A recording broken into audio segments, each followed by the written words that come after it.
Votre rentabilité, votre cash flow va énormément augmenter quand vous aurez acheté votre deuxième propriété locative et je vous explique pourquoi dans cette vidéo.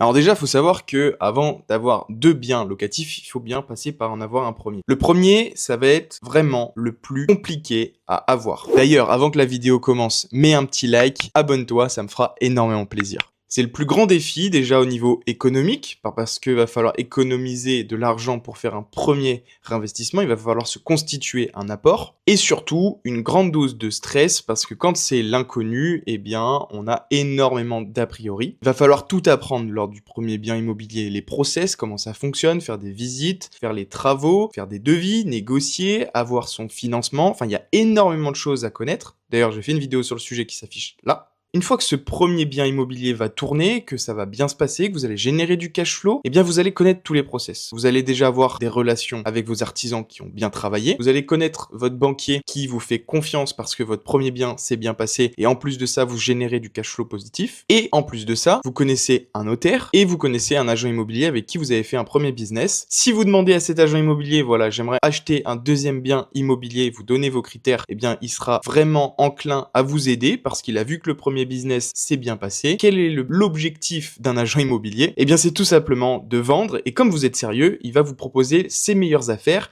et il va peut-être même parler de vous à ses collègues agents immobiliers. Vous avez votre premier bien, tout se passe bien et vous allez avoir votre deuxième bien. Vous allez refaire toutes les étapes pour investir dans l'immobilier. Votre premier bien vous rapporte peut-être 200, 300, 400 euros de cash flow. Le deuxième va vous rapporter aussi 300, 400 euros de cash flow. Imaginons que vous ayez 800 euros de cash flow grâce à ces deux biens immobiliers. Eh bien, ça va aller beaucoup plus vite. Ça va être l'effet boule de neige pour réinvestir. Pour quelle raison? Parce que ce cash flow, vous allez pouvoir directement l'économiser pour injecter de l'apport. Je sais pas moi, tous les 6 mois plus votre CDI, vous allez pouvoir réinvestir. Une fois que vous allez avoir le troisième, eh bien ça va être peut-être 1200 euros de cash flow qui vont être injectés tous les mois. Après, ce ne sera plus tous les 6 mois que vous allez pouvoir investir, mais tous les 4 mois et ainsi de suite. Et plus vous allez enchaîner, au plus vous allez vous constituer un réseau et au plus les opportunités vont venir à vous et ça va être de plus en plus simple. Mais à un moment donné, vous allez avoir tellement d'opportunités qu'il va falloir sélectionner les meilleures opportunités, voire même arbitrer son patrimoine, c'est-à-dire revendre un bien immobilier pour en racheter un autre. Il va surtout falloir analyser les nouvelles opportunités parce que les critères d'exigence, ce sera plus 400 euros de cash flow que vous voudrez, mais peut-être 600 ou 800 euros de cash flow avec un peu plus de risque. Et vous pourrez prendre ce risque-là puisque vous avez d'autres biens qui s'autofinancent et qui génèrent du cash flow. Si vous faites une grosse opération sur un immeuble de rapport, par exemple, mais que finalement, il vous génère pas les 1000 euros de cash flow que vous espérez, mais peut-être qu'il en génère que 300 euros, ce qui est déjà très bien. Eh bien, c'est pas très grave puisque vous avez vos autres biens qui vont rajouter le cash flow et vous allez pouvoir renchaîner les opérations. Mais de toute façon, ce sont des choses qui arrivent très rarement car si vous prenez les bonnes décisions et si vous avez bon esprit d'analyse, il n'y a aucune raison que les business se passent mal. Mais vraiment, le plus dur, c'est de commencer, c'est les premiers biens à acheter parce que c'est votre argent personnel que vous allez gagner sur votre temps pour réinvestir cet argent. Mais lors de la deuxième ou troisième acquisition, clairement, ça va être vos locataires qui vont permettre de générer du cash flow et c'est cet argent-là qui va vous permettre clairement d'investir et de réinvestir et d'enchaîner et vous allez aller beaucoup plus vite. Et d'ailleurs, pour ceux d'entre vous qui n'ont pas encore acheté de premier bien locatif, eh bien, il n'y a pas de solution miracle. Il va falloir travailler, il va falloir gagner de l'argent, économiser plus, faire peut-être des efforts supplémentaires, c'est-à-dire peut-être aller moins au restaurant, peut-être aller moins en vacances, mais ça va être surtout d'économiser cet argent gagné difficilement pour le réinvestir, permettre d'acheter rapidement un premier bien. Le deuxième va être un peu plus long, mais il va falloir vraiment créer cet effet boule de neige si vous voulez avoir des revenus locatifs constants et qui augmentent au fil du temps. Personnellement, je me paye en dernier quand je reçois mon salaire. Par exemple, je reçois mon salaire la fin du mois. Et ben qu'est-ce qui va se passer? Je fais automatiquement un virement sur mes investissements en bourse par exemple ou sur un livret d'épargne et à la finalité, l'argent qu'il me restera, ce sera pour vivre, bien entendu, payer mes charges. Et le fait de se payer en dernier, eh bien ça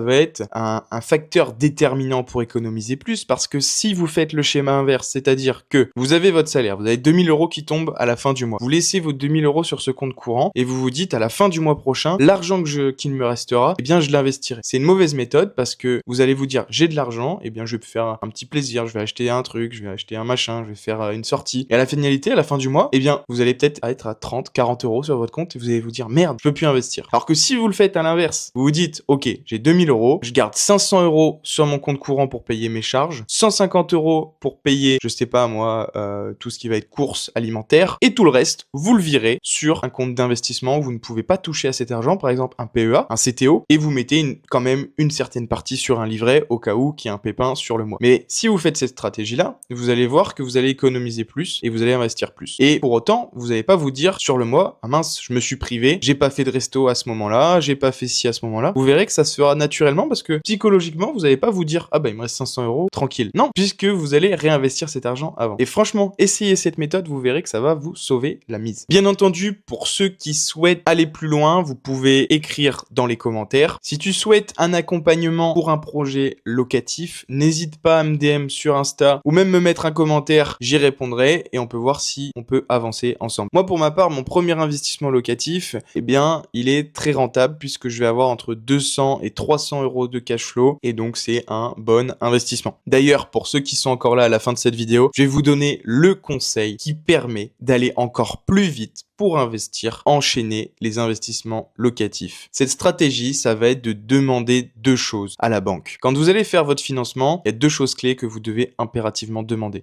La première des choses, c'est de négocier un différé d'emprunt total pour au minimum une durée de 1 an.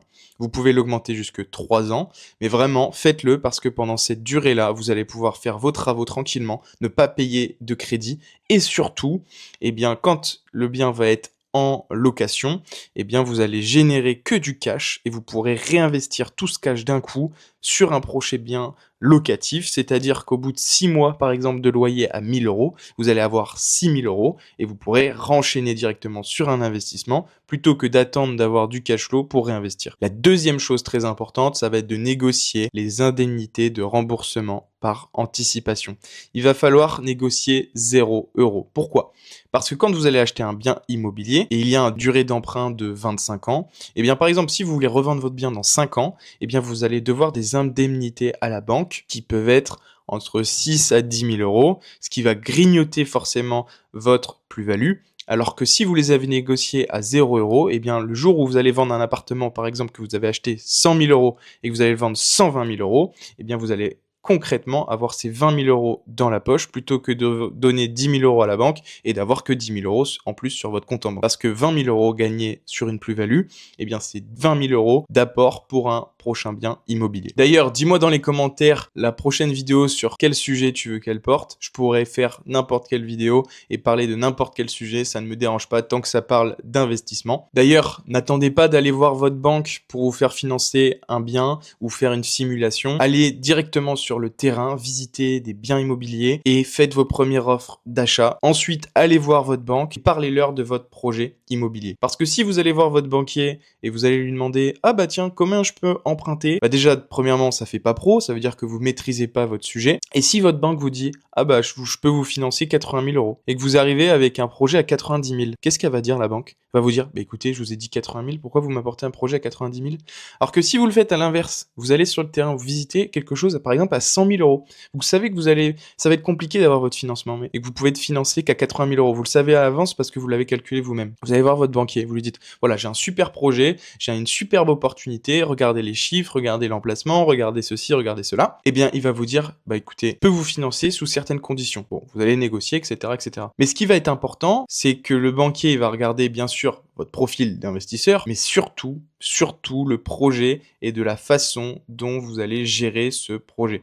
Pour quelle raison ? Parce que le banquier, lui, veut prendre le minimum de risques et gagner de l'argent. Comment il fait ça ? Eh bien, il va prêter aux gens qui sont solvables et il va prêter aux personnes à qui il fait le plus confiance. Donc, le premier bien locatif, si vous le réussissez et que tout se passe bien, que vous générez du cash flow, voire même plus que ce que vous avez dit. Et pour le deuxième, bah, le banquier va se dire, bah, il a géré le premier, c'est à peu près similaire, et bien on enchaîne, on continue avec lui, etc., etc.